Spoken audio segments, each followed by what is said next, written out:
know we really appreciate all the time and energy and everything you're about to do. So, Sophie, if you just want to scroll down, we'll just quickly share with you what's going to happen. So, I'll do a quick PowerPoint to talk about some of the high-level points. Kim Hockey, who's a Senior Director of Community Investment, will cover the panels and timelines.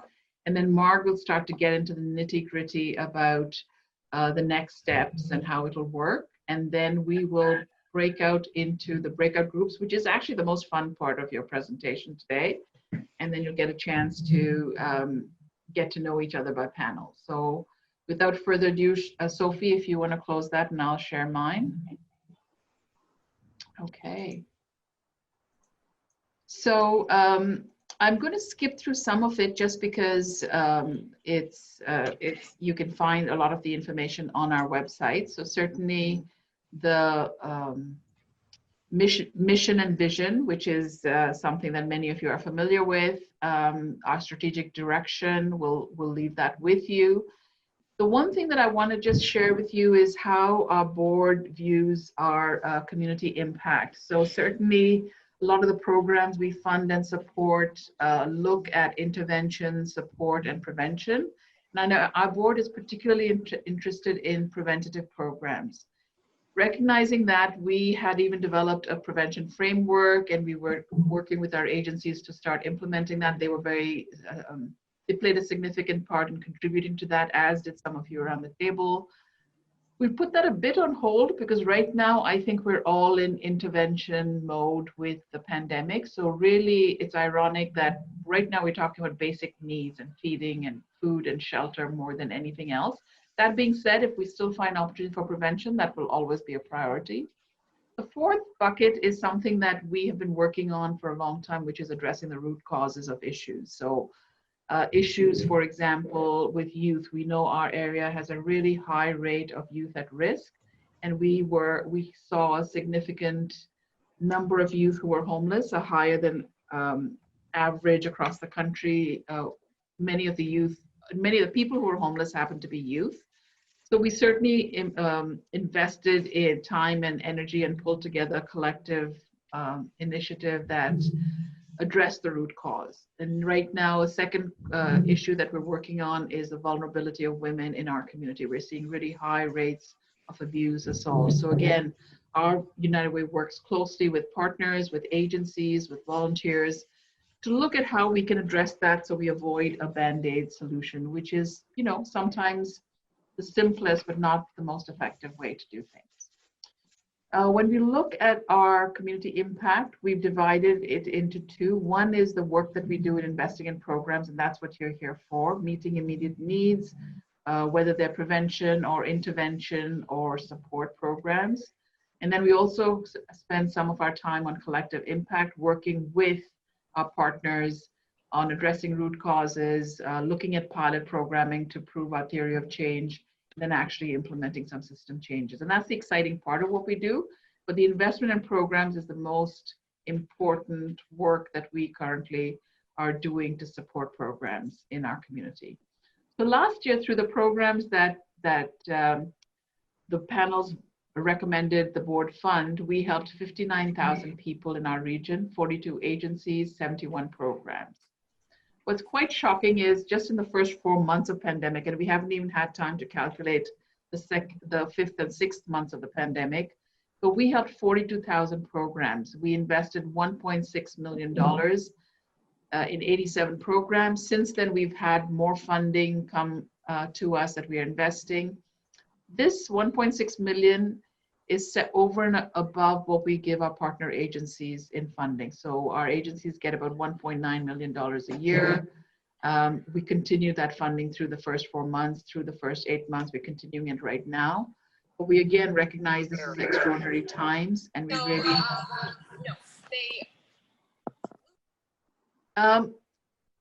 with the pandemic, it's no surprise, the focus was on funding immediate urgent needs. And many of you have been part of presentations where we've talked about how shocking the basic needs and the urgency of these needs was. So food security, food, just basic needs came out loud and clear. Shelter, food provision, meals. We've grown from something like 500 meals a week to to about 1,800 meals a day, 7 days a week. Over Thanksgiving, just Lionhearts by itself served about 1,200 meals in one night. So certainly a lot of people who never thought they'd need these services are there now. We have what we call partner agencies, which are agencies who get the first kind of, they get the largest amount of money. We used to call them member agencies, and they get funding year after year. In the past, we've always had the same kind of funding rolled over. So the same programs, critical programs we believed were essential. All that's changing now with this upcoming, what you're doing right now. So again, we continued our funding with partner agencies because they really needed funding just to stabilize themselves and keep going and figuring out how they were going to handle the pandemic. Our own operations were impacted. We have had layoffs. We still have some laid off. We've delayed some hiring. We've eliminated some positions. We've made budget adjustments, no different from a lot of charities and nonprofits across the region. We've received a lot of funding through different sources of funding, and we're not shy about asking for more. So we got some federal grants. We got New Horizons for Seniors, which was a small pot, but it really brought to our attention something we weren't aware of, which was seniors in need, seniors who were struggling on low income. And this has really helped narrow our focus down again to recognize that seniors in our community really need help. The Emergency Community Support Fund, we gave out $817,000. We've just been approved for another $200,000, which we'll be starting to give out. And then we are the community entity for federal funding for Reaching Home as a designated community. There are 13 or 16 communities across Canada. So we got quite a large amount of money through that, and we're just getting a second round of funding for that as well. We have our own COVID fund, and our community has been so generous in contributing to this over and above their regular gift. So we really, really appreciate that. We also found interesting in-kind. I've never actually as a fundraiser applied for toilet paper before, but we did from Kimberly-Clark. And we were one of 5 communities in the country that got, I don't even know how much. It was truckloads of toilet paper that we distributed very quickly to our agencies. We had Tampon Tuesday. We got, I think it was 45,000 or more pieces of hygiene products, which again is a very much in demand at food banks, but one of the least donated, or used to be one of the least donated. We jumped in to help with the backpacks program because they weren't able to offer it the way that it's always been offered. And of course, we started the masks program overnight because public health made it mandatory, and they worked with us so that we could start a program for people who are most vulnerable so that they had access to masks. So we've distributed about 12,000 disposable and about 1,500 to 2,000 reusable masks through this program.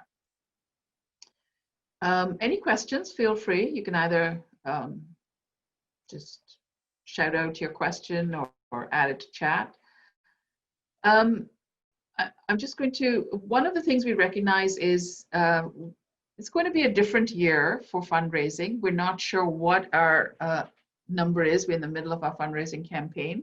So far, the trends are good, so we're hoping we'll have enough money to distribute.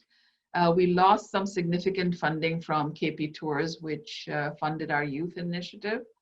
And again, we're looking at all kinds of scenarios to make sure we have enough money for our agencies. In fact, just after this meeting, Leanne and I have a board meeting where we're going to approve, where the board is going to approve the amount of money that's going to be made available to you. So as you're giving out the money, our board is just making sure that we have enough money for you to give out.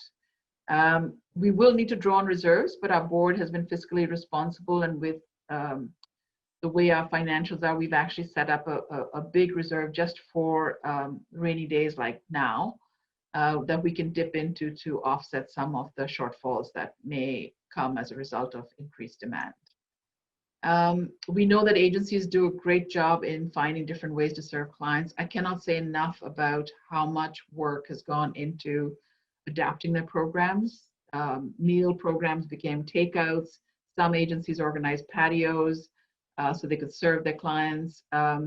We have all our agencies who provided counseling switched to virtual, and now they're going back to about 25% in person. A lot of them had space and technology issues that they had to deal with, but they've all done it so well. And I think our community should be really proud of the collaboration that we've seen emerge from this. There's a food and meal providers group that meets every week. We've also there's also a group that works on the hardest to serve, so people who are homeless and street involved, really looking at something we've known we've needed to do for a long time but haven't really focused on it, which is really helping people who are not going to be comfortable in a shelter, who are not going to be able to manage on the streets without help, and how can we support them through our agencies. So again, a lot of great work is happening, a lot of good innovation. We recognize that needs have changed, that programs have adapted, and so it stopped making sense for us to fund the same programs year after year as we always have. And that's the reason Clinton mentioned we've changed the timing. That's one of the reasons, because we know that agencies have needs and programs that we need to fund now. And so we've given them an opportunity, we've opened up the process so that they can apply now for what their needs are going to be in the upcoming year. And Leanne and I had a good discussion with the board, who were wondering whether we should do it in 3-month or 6-month installments. But I think they understand that our agencies really need some security, because most of the funding goes to staffing, and staff need to know that they have a job if we are to retain the kind of staff that we need in our agencies right now. So we have adapted the CI strategy this year, and I believe you all got a copy. So again, we're just looking at how can we adapt to the new reality for this year and maybe for the following year. But again, this is not permanent forever. This is right now, how can we meet the needs of our community? The principles that we developed, and it was really rewarding for us to see that the principles that you and the agencies got together to work with us for the CI strategy have stood the test of time. So these are still relevant. We haven't changed them. We haven't changed our policies too much, other than opening it up a little earlier for agencies to fundraise, because we know that their needs are extraordinary. We haven't changed anything else in our policies. The process has remained the same. One of the strengths of this process is all of you as volunteers. We as staff will do our best to support you in any way we can. So as volunteers, you'll review all applications and bring your recommendations to your panel. The panel will then discuss these collectively and bring them to the local advisory board. The local advisory board is actually made up of the co-chairs of all the panels, as well as our board chair. And they will then present to the board of directors in November, so tight timelines. And the board of directors, of course, will follow up with approval, agreements, disbursements. These are our 3 impact areas. These have not changed. And what was also really good for us to see was we actually didn't need to change the outcomes and indicators. They too stood the test of time. So these are the areas of focus for us. Obviously, the emphasis will be on what's most critical at this time, like food security and a sense of connection and mental well-being. The agency criteria for funding has not changed. So these are the criteria we look for. We recognize that not every agency, including some of our new agencies, will meet every criteria, but part of our role will be to help our agencies be strong in these areas, which we believe are important to the strength of any organization. Our program investment criteria has not changed either. So I know Marg will walk you through some of that evaluation criteria. And that in a nutshell is kind of the strategy. What we heard from agencies, needs have changed. The programs that ran last year are either not running or not running the same way. So we're offering them flexibility. So all agencies have been given a chance to apply for different programs than they applied before, so long as they are responsive to what's happening. Each application will be reviewed on its own merit.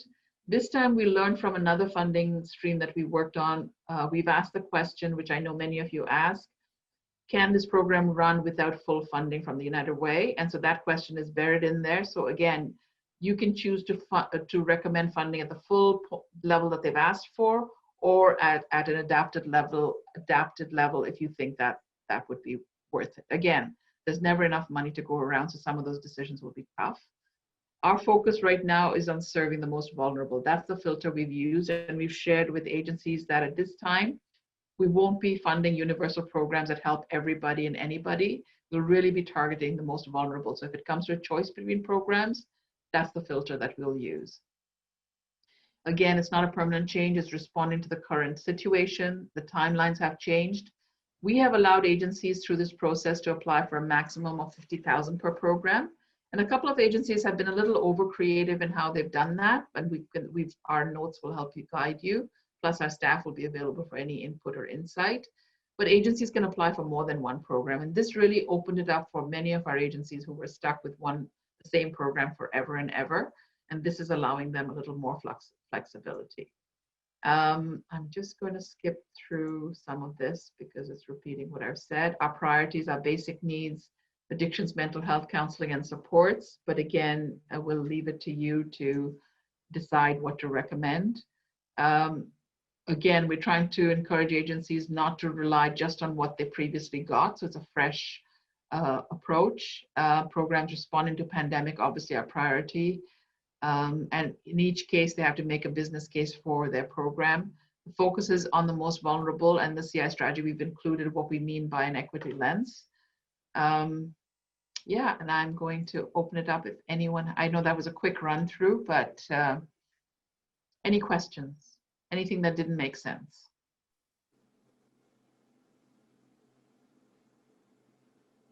A question was, will this recording be made available for new volunteers afterwards? I'm sure it can be. Sophie? Yeah? Yep, we can definitely look at putting it on our website under the impact panel link that we sent out earlier for sure. Great. Any questions? Any thoughts? People have done it before. Any insight? Bhavna, it's Heather Woodland. Can you go into a little bit of more detail about the programs you were mentioning about serving everyone and anyone and them not qualifying? Can you expand on that just for a sec? Sure. So a universal program would be where it was a program that was open to anyone, whether they could afford to pay or not, but it was just a program that we offered. Now, what we're suggesting is that if it's a choice between a universal program where people who can pay, or if it's a choice between a program that's really targeting the most vulnerable who may or may not have the ability to pay, that's where we'd help you with your decision, to your recommendation. We would pick the one that really targeted the most vulnerable. Okay, thank you. Any other questions? Okay, and we will, if we haven't already, send you this PowerPoint. It's a synopsis of what you can read in the CI strategy. And I think it was sent, it's on the website. I will turn it over, I believe, to Kim now. Kim? You're on mute, sorry. Get in a habit of doing that. Hi, everybody. Nice to see everybody this afternoon, and thanks for joining us. Sophie's just going to pull up quickly for us the way that we have you all organized. And just again to refresh, you've all received, I think, information with regards to what panels you're participating in this year. I did want to make a note that we did have a couple of agencies in panel D that we had invited to apply, but ended up that they decided not to apply this round. So there has been a fresh upload of this organizational chart, just to let you know the organizations now that are there. And also it has affected, I do believe, some of the initial panel assignments that we had set out for you. So with that, again, just to say, as Bhavna has mentioned, we have 3 impact areas, and the agencies are all divided within them. All the kids can be, there are 6 organizations, building strong and healthy communities. There's actually a total of 16, and that's been split into 2 panels. And then panel D is our focus on from poverty to possibility. And then if you just go down to the second page, Sophie.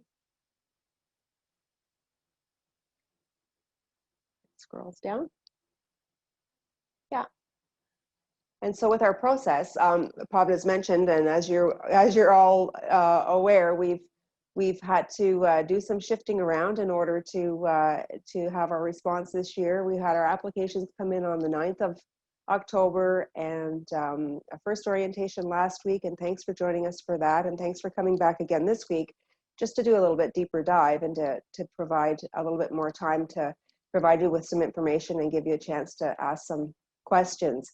We've been busy reviewing applications. I shouldn't say reviewing so much as checking them in to make sure that they're complete and that the information that the application process asks for is included in the files.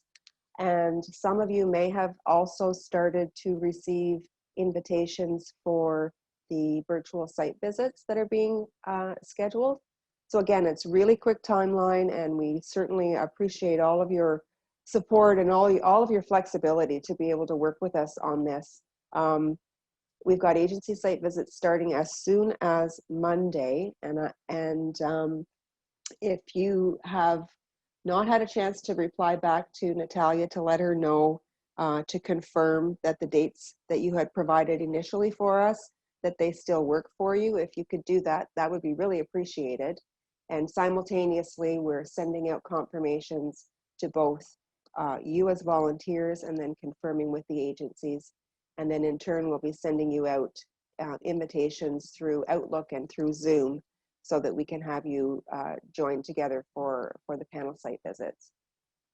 We'll have a report back meeting. Again, it's really quick timeline. So once you've done your site visit, and Marg will go through the steps of this, but there'll be a recommendation and an evaluation process to do online.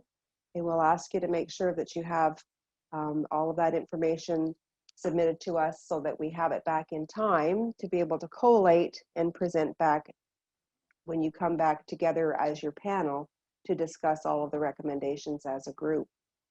And then from there, when we have that conversation and the recommendations that you've given us, we'll go forward. And I think Pamela mentioned this to our local advisory board or all panel chairs meeting, where they may have to do a little bit more sifting through and using the lenses, you know, around whether or not we have to make decisions based on vulnerability or pressing and urgent needs based on our current situation. And all that to say that we'll have a board meeting then on the 19th of November where the final recommendations will go forward, and then we'll be letting our agencies know for the 1st of December what their funding allotments will be for January through to December for 2021. So again, this information is going to be coming at you. You'll be receiving emails to set up your site visits. Marg will walk through with you the process of the site visits. We're scheduling about an hour and a half in total. Might not take that long, but we're just, you know, asking for a little bit of initial commitment of time in case we do need to have that from you.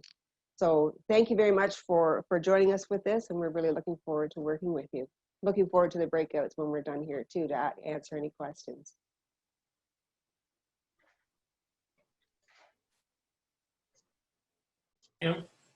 How complete are the applications?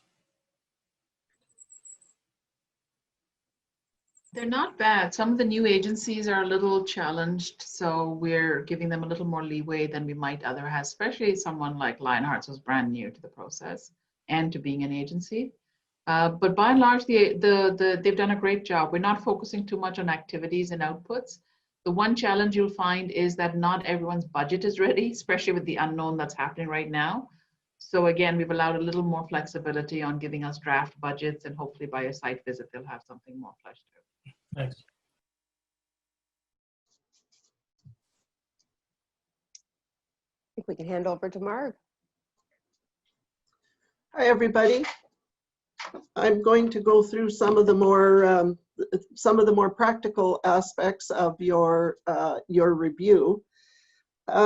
Tomorrow, you'll be receiving 2 emails. One will come up through a staff person, myself or Sophie, and it will have instructions on how to access your files on or through Dropbox.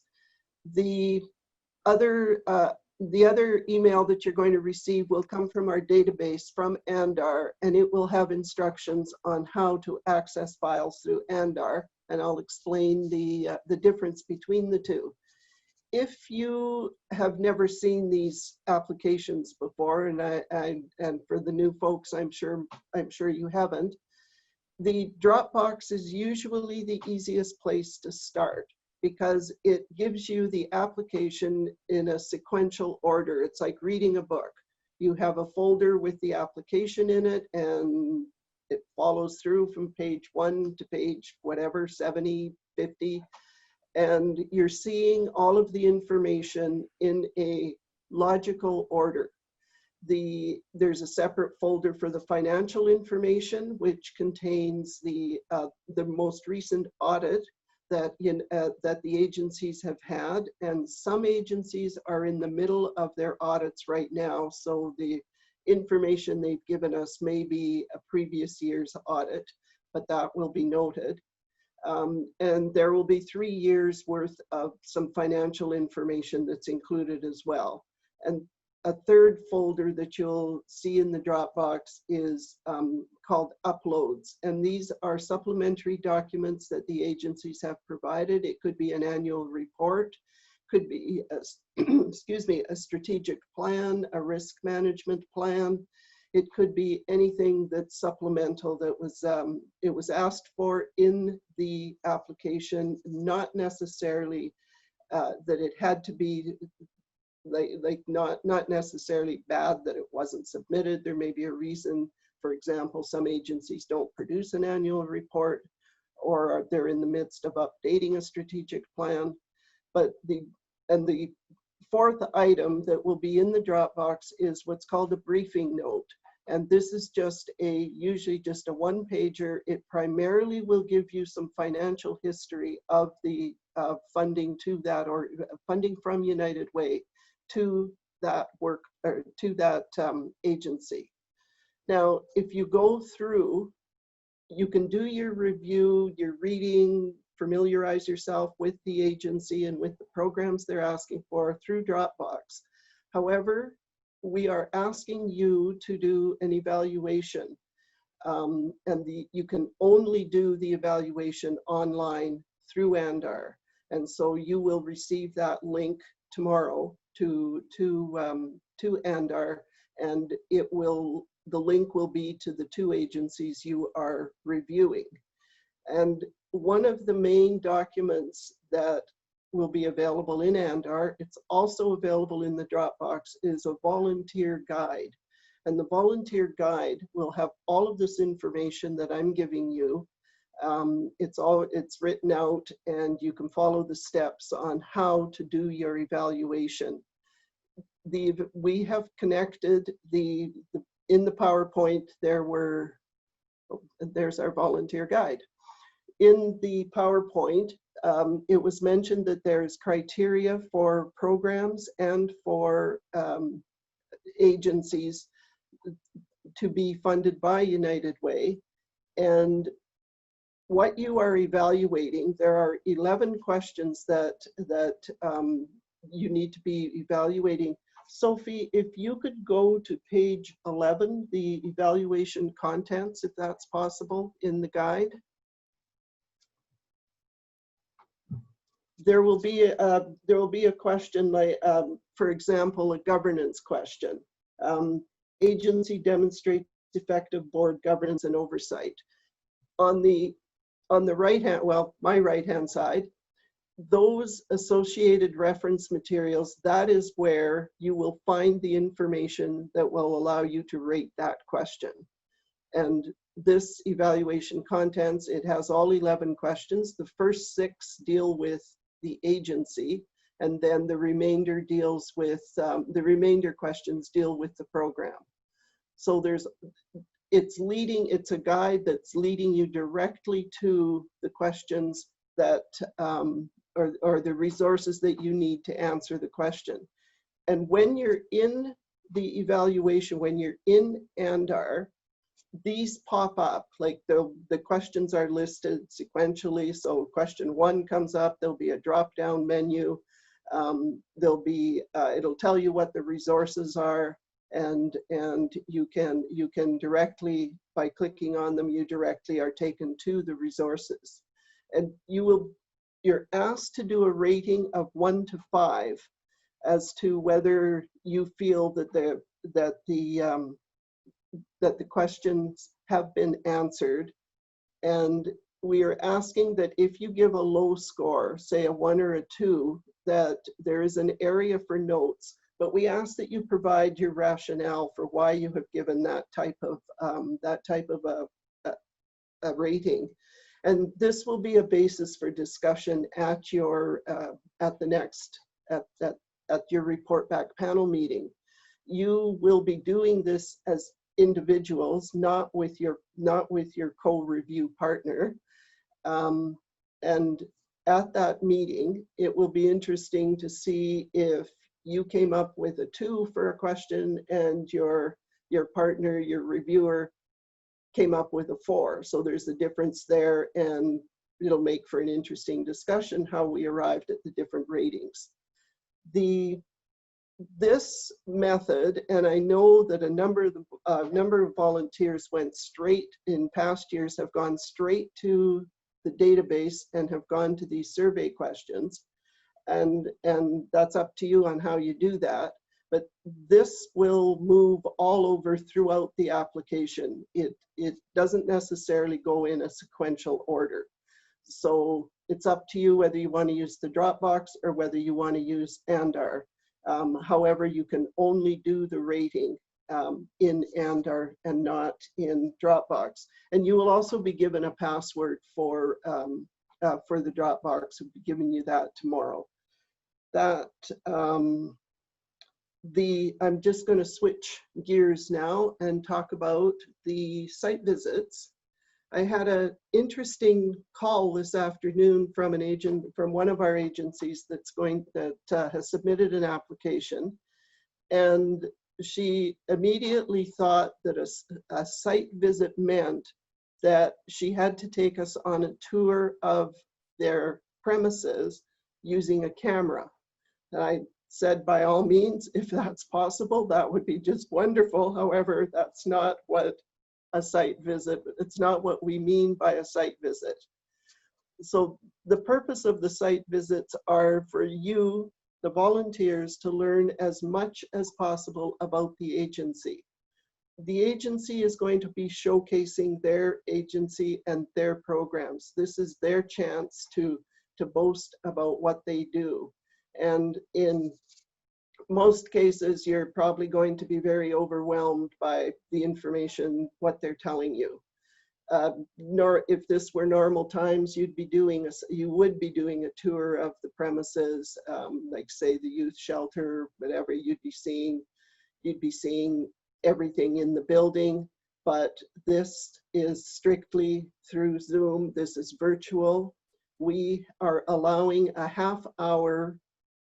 Initially, the first half hour, we will just be meeting, you will be meeting with your partner, your review partner, the 2 of you will meet, or in some cases 3 of you, and there will be a United Way staff person that will be participating in the meeting. They may be able to, the staff person may be able to answer some questions.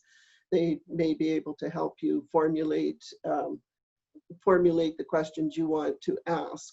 But this is a time for you and your partner to compare what you got out of from reading the application. You can discuss what questions you want to ask of the agency. You may come up with the same questions. You may come from completely different angles. Some people are very good at looking at the financials and zero in on financial questions. Others are more into the program. We want to look at, do they serve vulnerable populations? Those kind of questions right at the very beginning of the program section are an area that you should focus on as well. But after the half hour, the staff person that will be hosting the meeting will let the agency in to the meeting. And we are telling the agencies that we expect that their executive director or their senior staff person will be in attendance, but they may have a board, it's optional, but they may have a board member present. They may have a finance person present. They may have a program person present. And we've also suggested to them that if they would like, that they could have a client, and a client tells their story. And that certainly has happened in the last few years with in-person site visits where clients have joined these meetings. Once they do the agency does their presentation, tells you all about their their programs and what their agency does. It's open to questions, and that's when you have a chance to ask them your questions. And again, you ask questions so that you understand what the program that they're asking for funding for, what that is all about, because that is what you are going to be making your recommendations. And we've allowed an hour with the agencies. However, if you're done in 20 minutes, the meeting's over. We can use a little bit of the time afterwards to, if there's any further questions that you have that you want to discuss amongst yourselves or with the staff person. And that's also another thing. If you think of questions after the site visit, and you just, oh, I wish I'd asked that, you can always pass that question on to a United Way staff person, and we will go back to the agency and we will get an answer to your question for you. So it's not just, it's not just over once that's done. After the site visit, you can go either start your evaluation on ANDAR, on the database, or you can even do your evaluation in advance, but just hold off submitting it until after the site visit, which is what we recommend that you wait. But as soon as possible after the site visit, we ask that you complete your evaluation and you submit it to us, because we have to compile that information to prepare for your report back meetings. And we are working with a very short time frame this time. So that would really be appreciated if we can get the evaluations in quickly. The one thing too is if you accidentally submit your evaluation, you didn't mean to do it, you still want to think about it, you still have some questions need answering, just let us know, because we can unlock it. Once you hit submit, it's gone. It comes back to us, but it's not the end. We can fix it. So that is about it. If anyone has any questions, and I just want to say, enjoy the site visits. They usually are very, very illuminating, and it's usually the most fun part of this process. And we don't have to deal with weather. We don't have to cancel site visits because of the snowstorm. I hope.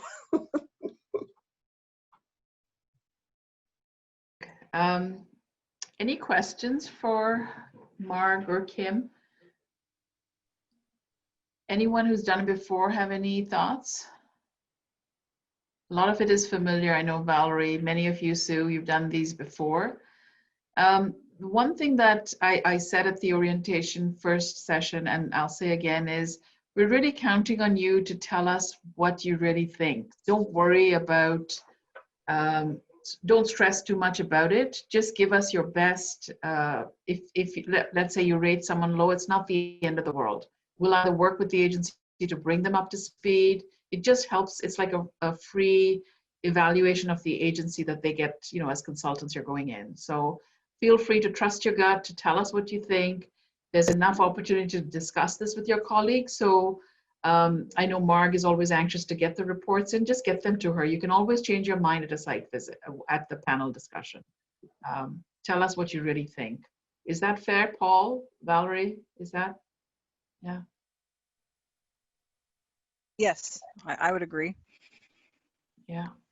Having sort of been instrumental in pulling this all together years and years ago, it's wonderful to see that it's continuing to have such an impact, you know, obviously community impact panel, but it's amazing to see that all these years later, the structure is still very similar to the way I remember it when we pulled it all together. And I think it's so transparent and so you've obviously put a lot more work into it than when we first did it. I can't imagine all the work to pull together everything that's going to be in the Dropbox. So I'm excited to do it again after all these years. But I do think that it's a very robust process, more so now than even it was years ago. And I think it lends itself well to help us collectively decide where best to put the funds in the community. Yeah, yeah. It's an amazing process. Yeah. And I think the site visits are a critical component. There are often materials submitted which are either ambiguous or misleading. Not purposely misleading, but I have found that at site visits, agencies often come out looking way better than they did just based on the review of the paper. The clarifications they can provide to questions asked by the volunteers can be of enormous assistance. Yeah.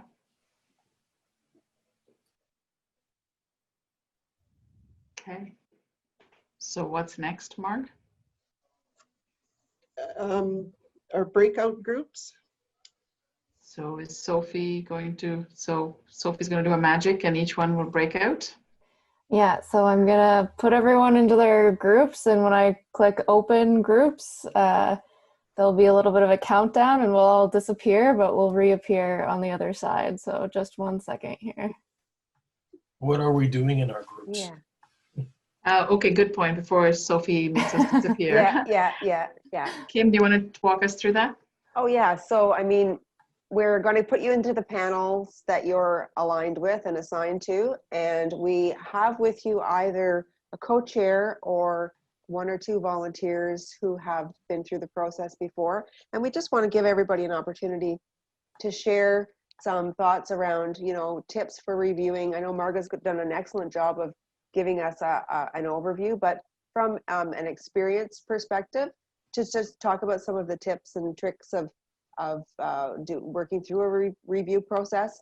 Any questions that you might have after you've heard what you've heard today, clarification. We can talk a little bit more about the process if you like, anything at all. And I think, Sophie, we'll take maybe, what do folks think? Maybe about 10 minutes and we can check in. And if you think you need a little bit longer, we can extend for another 5. I would say give them at least 15. Okay, we can start that. I just wasn't sure if we, Yeah. so we'll go for 15, and then if we're good, we're good. And you can maneuver that, Sophie? Yeah? Yep, good Yeah, to go. okay. All right, see you in a second, everyone. You will find the United Way staff, as I say, enormously helpful. Does anyone have any questions or comments about the process? How are these briefing notes compiled? Well, I'm not sure I understand the question. Like, so we receive the briefing notes as the panel, but where do the briefing notes come from? Oh, well, the United Way staff will have reviewed all of the materials. Okay. In advance of you. They probably have already done that as it comes in. And they will also make reference to what happened last year with the agencies. That's usually helpful. I suspect it still will be helpful, but a bit less helpful because so many of the agencies have modified the way they're doing business because of the pandemic. And they will identify areas which they feel are either problematic or where there have been significant changes, that sort of thing. As I said, I think it's important to read them. So if there's something that is drastically different in the briefing notes compared to what the agency tells us or shows us, and it's not, like, it's clearly not related to change in programming due to the pandemic, how would you suggest bringing that up with the agency? Well, I would talk to the agency about it without indicating directly why that was raised in the briefing note. But the fact is, in the briefing note, there will be reference to something that was either submitted or was known. You will have a tremendous amount of paper. It's a bit of a paper burden, but you'll have all of the financial information from the agencies going back 3 years, the proposal, but also going back 2 years. You'll have a description by the agency of their governance arrangements, how they're evaluating. It's an important question is what do they hope to do and how do they know if they're doing it? So there will be a discussion of the evaluations, and the briefing note may say something which looks a bit odd compared to what's been submitted. So you can focus on what's been submitted and ask the appropriate questions. Okay, perfect. Thank you. I can speak a little bit to what the briefing notes will look like. The briefing notes are much more abbreviated this year than in past years. Sometimes they would be 2 or 3 pages, and this year most of them fit onto 1 page. We've mostly just included the program that they're applying for, how much funding they've asked for, their funding history. So if they've been a partner agency in the past, and for some new agencies, I don't think Panel A has any new agencies, but we've included if they've received any COVID specific funding. So the emergency community support funding or any funding from us. And then, like Paul said, we've included what the recommendations for their funding were last year. So if they had any conditions on their funding or that kind of thing. So they're much more abbreviated. It's more of a cover page to their application than anything. Okay. Okay, perfect. The programming may have changed, but issues around things like governance should not have changed unless there were things like board vacancies and they filled the vacancies, those sorts of things. So if they've had if there have been deficiencies in things like they don't do performance appraisals of their CEO, executive director, whatever that person is called, and the United Way asks that they establish something, that should not have changed because of COVID. Right.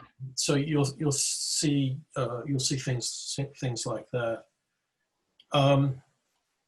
The agencies may, in terms of their financial matters, they may have had a plan for that will have submitted a plan for how they intend to raise funds. You may want to explore how the COVID has impacted on their ability to do that. Agencies will have canceled activities which involved people getting together, for example. So that's something to examine, as well as how realistic are their fundraising plans. Yeah. Thank you. Okay.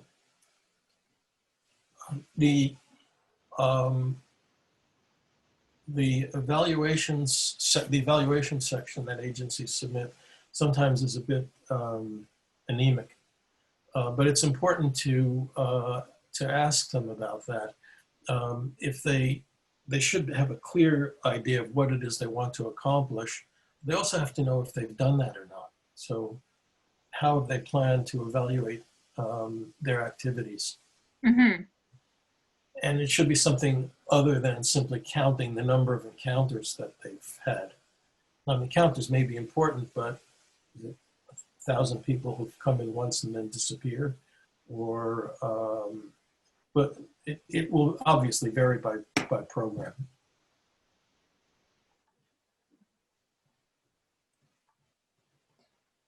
I can show the evaluation form in Andar if we would like to see what that looks like. I wouldn't mind seeing it. Yep. Sure. Okay, just one second here. I will share my screen. Okay, can everyone see? Yes. Yes. Perfect. Okay, so when you log in as a volunteer, this is what the homepage will look like. Welcome to the Volunteer Portal Agency. So when you get the email with the link to log into Andar, once you log in, this is the homepage that you'll see. And so your briefing notes will be up here in the top corner, but also the program evaluation is where you actually do your evaluation. So click on that. Okay, so because we don't want to actually show any applications quite yet, you can see that I'm assigned to 2 test agencies. So when you're assigned your agencies, these will be actual agencies that you'll see up here. And so this first questionnaire is about governance. So here you can see all of the different criteria or things that you will be rating the agencies on. So this first one is governance. You can pick your opinion here about the agency demonstrates effective board governance and oversight. So you could pick disagree or neither agree or disagree. If you give a 2 or less, then in the notes section, we ask that you please explain why you've given them a 2 or less. And so these applications aren't filled out.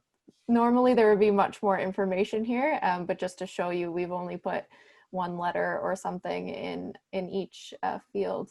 But this is the form that is corresponding with the governance. So here they will have all of their board members, whether their agency is accredited, the total funding that they've requested, all of these things that you will need to answer the question about whether or not the agency demonstrates effective board governance and oversight. And so that will be the case for all of these different sections. So for example, for community need, it'll ask which impact area, and then all about their program and the program details and that kind of thing. So for the most part, we'll be putting in a rating and a few notes. It won't be like we're answering all of those questions listed below. No, these questions are part of the application that the agency has submitted. Okay, So, perfect. Yeah, so you would be seeing the actual application itself, but just a little bit more filled in because, so for example, all of these questions with the asterisks next to them, they would all be filled in. But this is just an example, an empty form at the moment. Yeah, so like the stuff that you're showing at the very top where it says rating and then the notes section, that's where we'll be putting in answers. Yeah, exactly. Yep. Okay, perfect. And we only need to put in a note if it's a 2 or lower, but if we want to add something, is that fine? Oh yeah, please do. Okay. More notes the better. Okay, perfect. It's actually, I would say it's important to do that because you're not the only person doing a site visit for your agencies. And there may be a difference between what you've identified and what your partner has identified. And if you've taken some notes and kept track of why you gave the rating that you did, it will help the discussion when panel A meets. Because it's panel A, which as a group will decide what to recommend to the all panel chairs and through that to the board. So some people keep more copious notes than others, but you should be prepared to speak to the rating that you've given on each of these criteria. Okay, perfect. And I know they mentioned in the big meeting that we can fill this out based off of the documentation we're getting and then like leave it unsaved essentially or unsubmitted until we do the site visit. Is that what you guys would recommend? Like having it mostly filled out beforehand? Do you find that helpful? I don't know. I wish our database assistant was here. I don't know if you could review the applications beforehand, and that's probably a good thing to do, but leaving your notes here in the form itself without saving it, I wouldn't recommend that. I guess you could click update and that you would can be update fine. it. That's right. You can update it and not submit. Yeah. So yes, please update it. Yeah.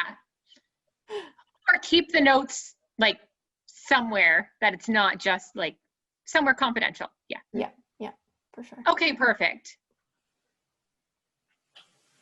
Was the link provided in one of your emails? This particular link to the portal? No, not yet. So tomorrow you will get two links. One will be to access the files on Dropbox, if that's what you prefer. And from Dropbox, you can download and print off all of the documents. Or you can access through the Andar portal. And so you'll get both of those links tomorrow in separate emails. One will be from me or Marg, and the other will be from Andar specifically. Okay. And then the actual Zoom links, that would be like, when will that be sent to us? The Zoom links for the site visits? Yeah. Yeah, so they should be sent out as soon as we confirm with the agencies that they're available. And that will be coming from Natalia, who's our admin assistant. So as soon as we know from the Okay. agencies, they will be sent to you. I just want to make sure I didn't miss anything. Yeah, They've already no, been you sent. haven't missed any of that yet.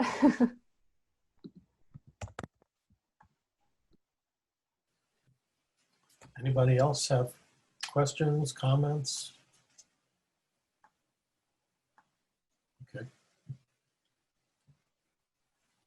Well, All right, um, I'm gonna leave here and jump into the other groups and see how they're doing. I'll be right back.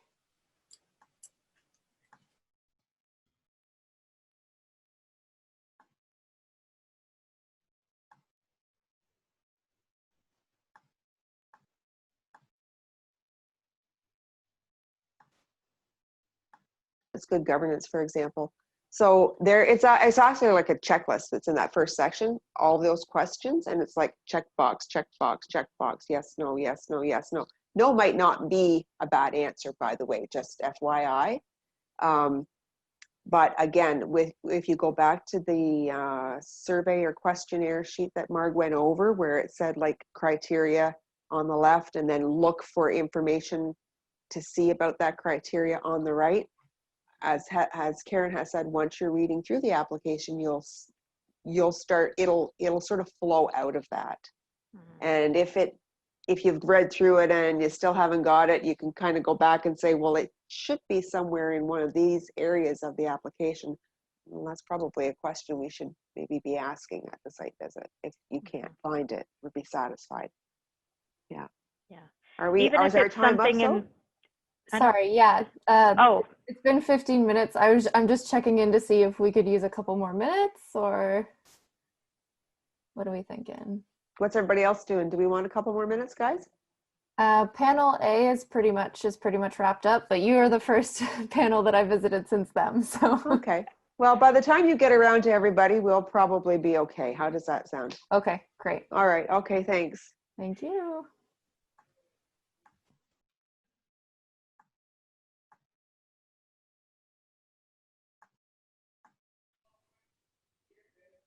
Oh, there's Sophie. Hi, everyone. Are we good to wrap up, or do we need a couple Yep. more minutes? We're good to go? Okay. I'm just going to let the last panel know, and then I'll pull everyone back. See you in a couple minutes.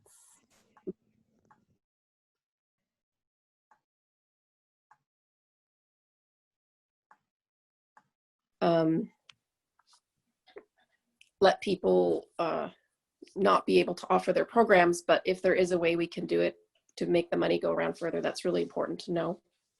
Yeah, and the volunteers around the tables, a lot of you I've watched, you've asked the question, like, tell me about your program. And right away, they tell you so much that half your questions are answered. Have you found that? Yes. Yeah. As one of your leading open-ended Yeah. kind of questions. Yeah. I pushed it by mistake to go back to this group, but oh well. You're stuck with us now, the big group. Marg, I'll ask you a question though, just so that we don't have to do it when everybody else gets back on. In our panel, we were talking, and the original sheet that we received saying where we're going, I guess there's been some duplications. Like, for example, I got a meeting notice for Girls Inc. and Pathways to Education at the same time on Monday, but I haven't heard back for clarification on what happened from, I think it was Natalie. I also had the same thing happen where both of my meetings were booked for the same 90-minute period on Monday. I think Natalia is trying to work that out. Okay, perfect. Where she's done the duplications, and you will receive a confirmation once it's been confirmed with the agency as well. I know it's really short notice, but that's just going. That's okay. To be, so yeah. I'll prepare myself for both agencies for Monday till we get it sorted out. And I can tell you too that she was really trying to focus on anybody that she was able to confirm today to get the word out to the agencies, so that it gave everybody a little bit of a buffer of time before we're, 3 o'clock tomorrow afternoon. But her intention is definitely to come back and to fix those few where there might be some conflicts of Yeah. double books. Yeah. Mark, will you Okay. send that, And will you send a modified list to everyone, please? I'm sorry, I missed that, Paul. Would you send the modified table of agency assignments to everyone? Yes, we'll send them out by panels. Great, thank you.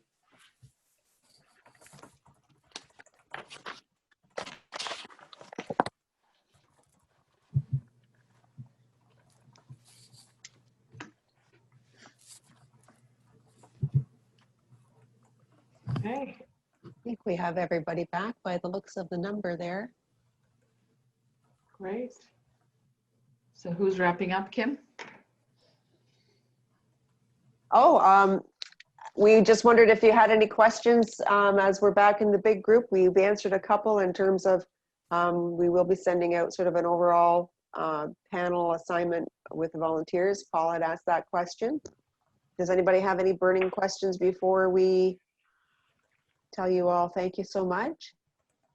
No, but I do want to say that having Paul in our group was wonderful. He's an absolute wealth of knowledge, and that was really great to hear from. I'd like that in writing, please. I will send an email to Pavna as soon as I hang up here. I know. And in our panel B, we had, I think everybody but Karen is brand new. So hopefully we had some good conversation and folks are feeling a little bit more comfortable. There's some nerves, Pavna, which we always know is normal, especially when you've only done this, you're just coming into it for the first time.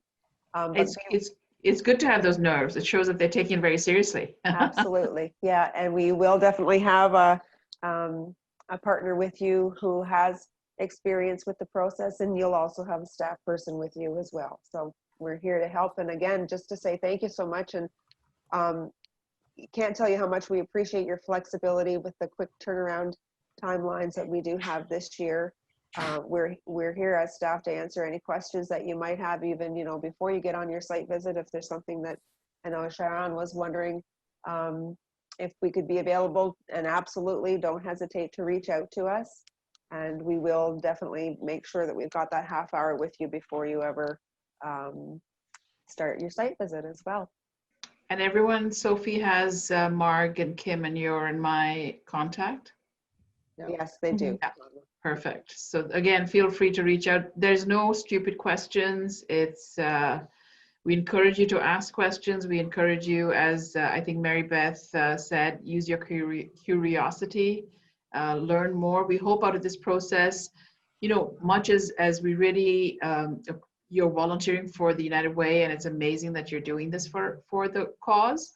But also we hope that you come away with a little more knowledge and a little more appreciation for whichever agencies you're viewing. They all do such great work.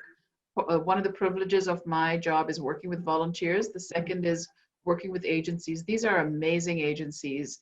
Yes, they may have some things they can do better, as do all organizations, but they have such passion and commitment and dedication to the work that they're doing.